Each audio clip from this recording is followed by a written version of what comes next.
what they have planned for us is who will be making the decisions on your livelihood, whether you have access to funds, how much funds, whether you have access to food, how much food, whether you have access to a place to live, etc. Stay tuned. I so want to apologize for this late video, y'all, but what I'm about to show you guys and tell you guys, it's a bit disturbing. Although I'm not afraid, a lot of you guys need to wake up. So I'm sounding the alarm. I'm sharing out someone else's content, and I'm digging on my own, and what I'm finding is I would not have even looked here had she not said this. So make sure y'all go and follow Itty Bitty Tara on TikTok, okay? Stay informed as to what is going on. And remember, Christians, y'all don't have to vote again. This is what your president said.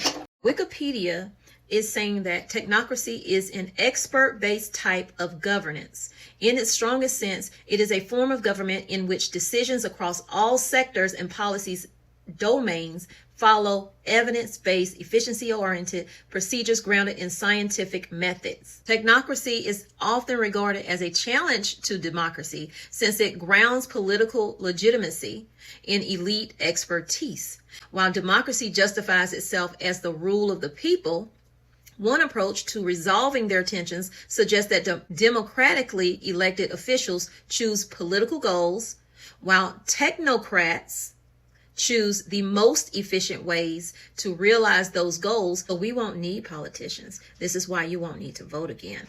Do y'all remember at Trump's inauguration where we seen all these tech billionaires there? There's a reason for that, and I'm going to show you why. In the 1930s, there was this thing called the Technocracy movement. There was a social movement active in the United States and Canada. This movement favored technocracy as a system of government over representative democracy and partisan politics. Just take a wild guess of who started this. This movement was called the North American Technate. This movement proposed a unified North America run by scientists and engineers. We know that Elon Musk has been talking about this as well, with his Mars colonization. But do you know who the leader of Technocracy Inc. was? It was this man right here. His name is Joshua Haldeman. He is the grandfather of Elon Musk. Now listen to this. Technocracy is the science of social engineering, the scientific operation of the entire social mechanism to produce and distribute goods and services to the entire population of this continent. Technocracy will distribute by means of a certificate of distribution available to every citizen from birth to death. The Technate will encompass the entire American continent from Panama to the North Pole because the natural resources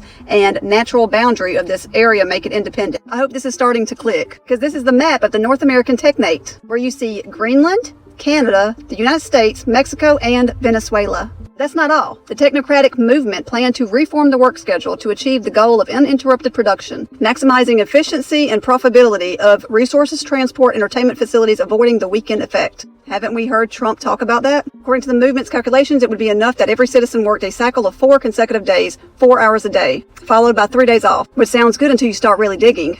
Here comes the price system. It came up with energy certificates, which would have a table with the information of a citizen's identification, age, sex, occupation, location, energy allotment, and purchases made. And it would be called an energy distribution card. And here is what they proposed decades ago. And for some reason, the duality symbol's there. But you also see the chip. The universal identity card. And they have rules with these cards. There would be equal allotments of energy. Citizens cannot trade or give away certificates. They can only spend energy at verified vendors. Once a purchase is made at the vendor, the energy used is made void. And their certificates have an expiration date. Once again, no citizen can hoard energy. And certificates are directly tied to an individual's ID. Therefore, it cannot be stolen or used by someone else. From the outside, that would sound really good. Now, back then, the computer wasn't used much, but they wanted to use an energy certificate in Dewey Decimal System so that they could track computation. And IBM computers were exactly the kind of devices a CAS would want to deploy. Well, wouldn't you know, they have that now. But they knew that one of the big troubles with all of this is that your computers is going to do away with your accountants and your engineers. And it is also going to do away with your executives as well as blue-collar and white-collar jobs. So Elon Musk has come up with something for this.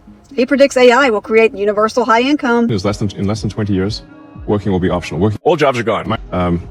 The advancements in AI and robotics will bring us to the point where working is optional. Employment. People are worried.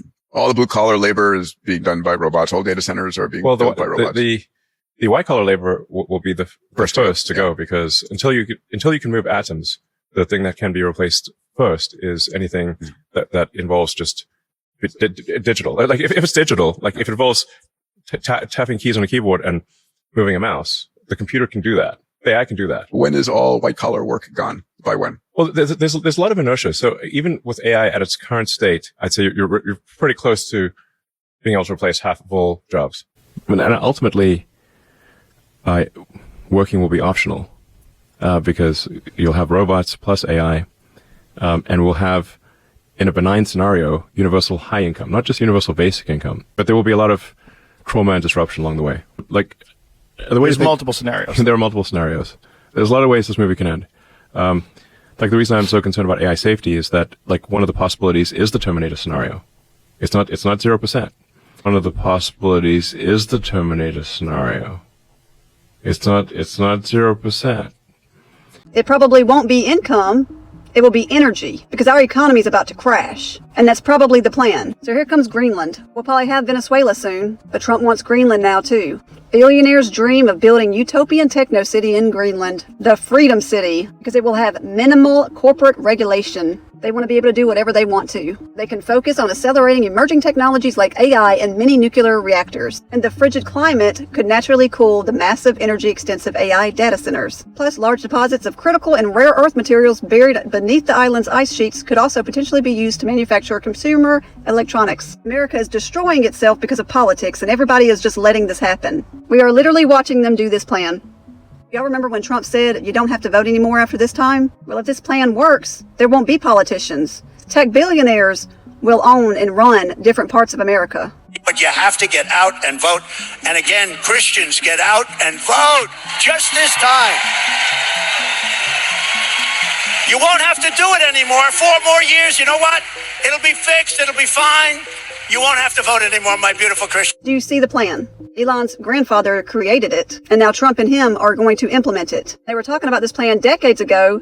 These Christians heard about it and wrote this book about it, pretty much saying that this is what was going to bring about prophecy. And it will one way or another. We read in Daniel that Nebuchadnezzar had a dream, and it was about a statue. And the toes were the last kingdom, which would be the revived Roman Empire with 10 kingdoms. If we look at the Club of Rome's map, it's 10 kingdoms. Pretty similar to Trump's plan. And Justin Trudeau said that he was going to step down. The next day, Trump called saying that they should be the 51st state. Do you see it? This whole country is so divided, y'all can't even wake up to see what is actually happening. And when you do hear this kind of stuff, you just turn your head because you just don't want to believe it. You don't want to believe that every politician is the same. But the truth is, they all are working for one goal. If you are a Christian, you already know what is going to happen. There is not going to be a golden age. Take a look around. America looks like it's about to fall. And it's all by design to bring in this system. Put your hope and trust in Jesus Christ, not a man.